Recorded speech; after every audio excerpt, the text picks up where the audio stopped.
Gibran Raka Buming Raka. Dulu jadi rebutan, sekarang kok diributin.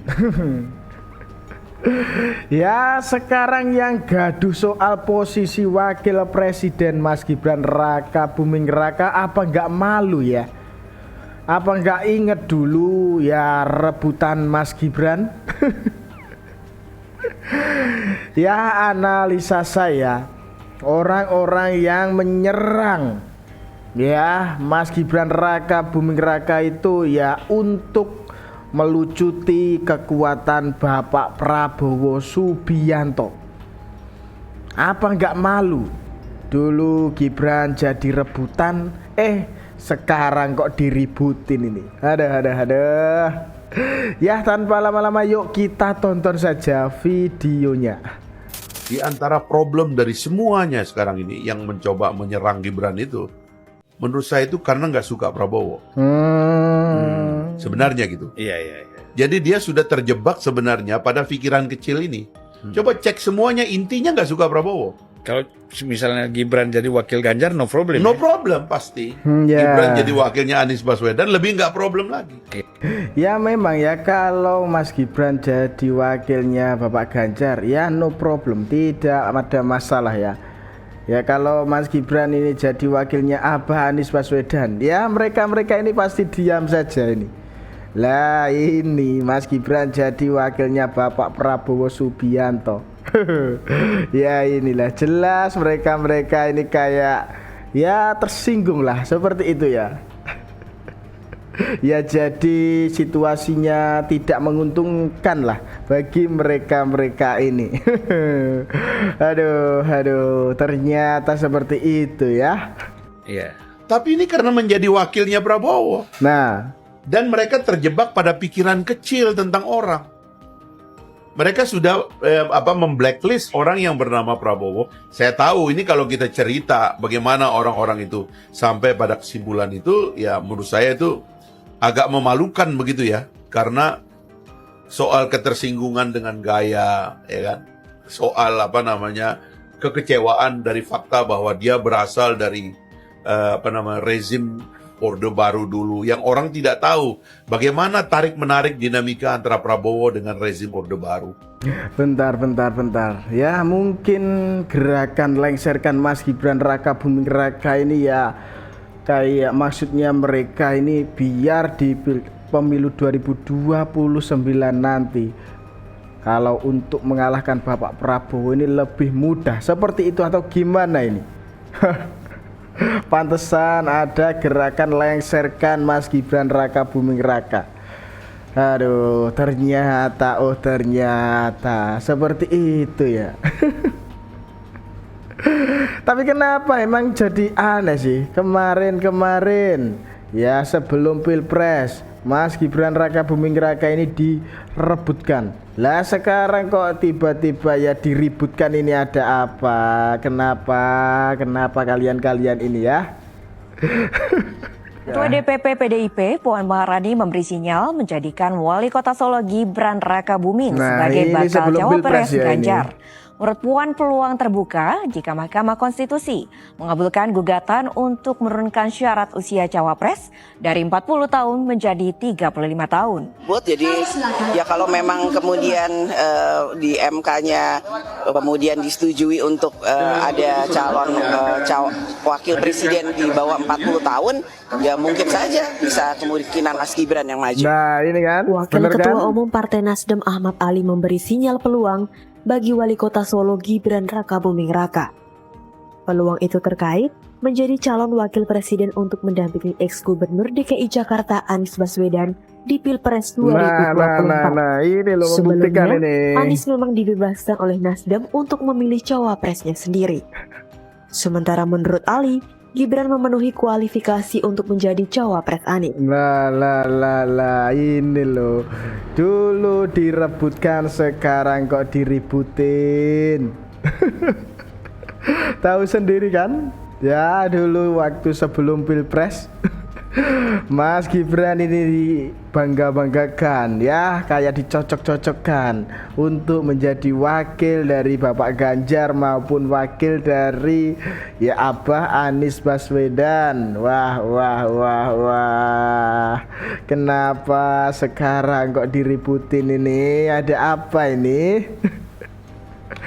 Putra Presiden Joko Widodo, Gibran Rakabuming Raka santer disebut menjadi cawapres pada Pilpres 2024. Wali kota Surakarta tersebut dikabarkan menjadi cawapres rebutan antara koalisi Prabowo dengan Ganjar Pranowo. Namun Gibran terganjal dengan persyaratan usia minimal untuk menjadi cawapres yaitu 40 tahun. Memang. Putra Presiden Joko Widodo Gibran Rakabuming Raka mencuat untuk menjadi calon wakil presiden di Pilpres tahun depan. Bahkan dikabarkan jika Gibran Rakabuming Raka menjadi cawapres rebutan antara Prabowo Subianto dan Ganjar Pranowo. Nah, itu kan menjadi bukti juga ya. Jelas-jelas Mas Gibran Rakabuming Raka itu ya jadi rebutan ya. Ya mungkin dulu kalau Mas Gibran ini menjadi wakilnya Bapak Ganjar, ya nggak akan seperti inilah. Ya kan, tahu sendirilah. Mereka ini nggak akan ya jadi panas seperti ini. Aduh, memang ya. Nggak tahu lagi dah ini, nggak tahu lagi ya. Coba tulis pendapat kalian di kolom komentar ya. Jangan lupa subscribe channel Sudut Pandang dan jangan lupa juga ya share video ini ke grup-grup WhatsApp ya.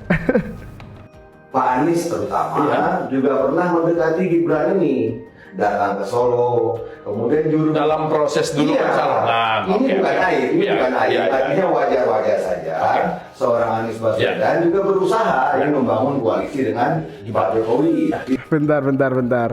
Ya ini sebelum Pilpres ya, Anies Baswedan ini temui Gibran di Solo. Ya Nasdem mengatakan itu silaturahmi. Mana tahu cocok. Wah. Ya kan, ini loh jelas-jelas Mas Gibran ini jadi rebutan kan. Kenapa toh sekarang diributin sampai seperti ini ya? Nggak tahu lagi ini gimana ini menurut kalian ya kalau sudah begini. Coba tulis pendapat kalian di kolom komentar dan kita lanjutkan saja video berikutnya. PDI Perjuangan kader-kadernya hebat-hebat. Kader muda Gibran jadi rebutan semua orang. Siap. Pak Joko Widodo sukses 2 periode. Kami hanya memohon kepada Tuhan kemenangan hat-trick. Insya Allah akan. Ini loh terlalu pede ini orang PDI Perjuangan ini ya. Sebelum Pilpres ini mengatakan bakalan hat-trick. Ternyata Bapak Jokowi dan Mas Gibran ini ya beda ya di seberang lah ini. Lah hasilnya itu ya suara Bapak Ganjar ya hanya 16% itu loh.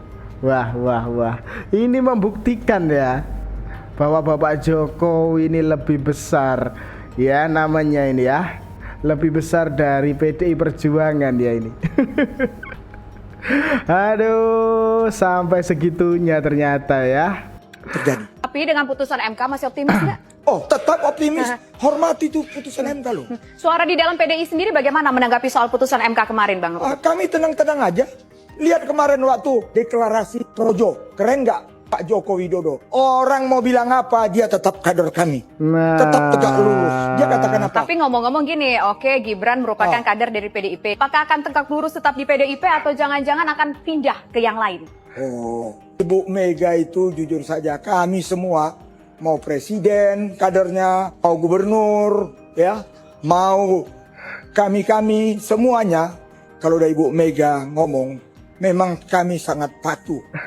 Bentar ya ini memang ya Bapak Jokowi dan Mas Gibran ini adalah kader yang hebat ya, tapi disepelekan ya. Aduh, ternyata seperti ini ya.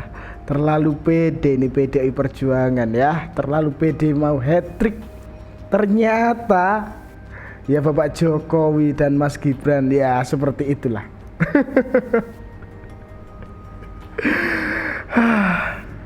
Gak tahu lagi dah, gak tahu ini gimana ini. Ini Ganjar nemui Gibran tidak mau. Anies nemui Gibran tidak mau. Akhir seandainya ya Pak Mahfud itu tahu kalau Prabowo gandanya Gibran tidak mungkin mau jadi wakilnya Ganjar, tidak mungkin Mas. Terus terang Jokowi itu jujur Mas. Jujur. Jadi melawan orang jujur itu kan susah. Susah Mas. Orang jujur itu sudah mau digimanakan tetap terlindungi. Jokowi itu difitnah apa-apa nggak pernah, ya sudah diem. Senyumnya aja lah. Istrinya juga begitu Pak? Duriana? Iya. Ya ikut suami mesti. Ya memang ya Bapak Jokowi, Mas Gibran Raka Buming Raka ya diserang dari kanan kiri. Ya tetap sabar beliau ini ya. Ya tetap tenang. Ya tahu sendiri kan. Memang ini Mas Gibran juga dari dulu para pembenci ini menyerang terus. Ya apalagi sekarang mau dilengserkan. Aduh. Dulu ya orang-orang itu pengen banget loh Mas Gibran menjadi wakil dari kubu 01 maupun ya 03. Lah sekarang ya mungkin gara-gara Mas Gibran ini menolak ya atau gimana ini. Mereka ini ya jadi sakit hati, ya jadi pegel gitu loh. Aduh, gak tahu lagi dah ini gimana ya. Mungkin mereka ini bencinya sampai sekarang ini ya. Udah kalah di Pilpres ya, dengan hasil ya cuma segitu. Beda jauh ya ini.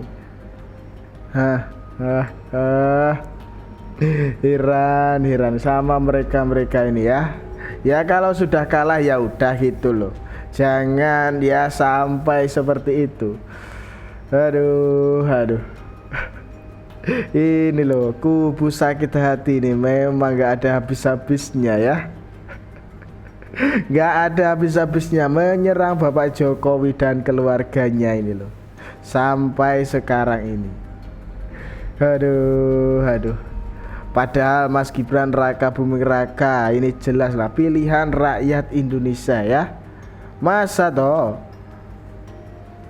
pilihan rakyat malah kalian jegal ini, mau kalian jegal ini. Aduh, gak tahu lagi dah. Ini gimana ini menurut kalian ya? Gimana coba kalau sudah begini?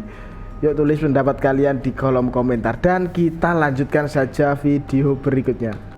Intinya mereka marah karena Jokowi dan keluarga. Kalau sekarang Mas Gibran diributkan, kenapa sih diributkan terus-terusan? Nah, apakah karena proses mekanisme di MK ini? Nah, menurut saya sih itu mah faktor pemicu. Faktor pemicu yang paling utamanya apa ya? Marah aja. Pak Jokowi dan keluarga yang diharapkan dukung pasangan ini tiba-tiba mencalonkan diri dari berpasangan dengan yang lain. Itu aja masalahnya. Kenapa jadi marah? Ya marah karena kekuatannya hilang, separuh kekuatannya pergi. Kalau separuh kekuatannya pergi, emang bagaimana? Ya potensi kalahnya tinggi. Ya bener ini Kang Deddy Mulyadi, bener juga ya. Mungkin Bapak Jokowi dan Mas Gibran Raka Buming Raka ini diharapkan ya dukung pasangan tertentu. Tapi Bapak Jokowi dan Mas Gibran malah di kubu sebelah ya ini. Ya jadi kayak kekuatannya hilang separuh ini. Ya kan, tahu sendiri kan hasilnya seperti apa. Ya ini membuktikan kekuatan Bapak Jokowi ini ya masih sangat besar ya.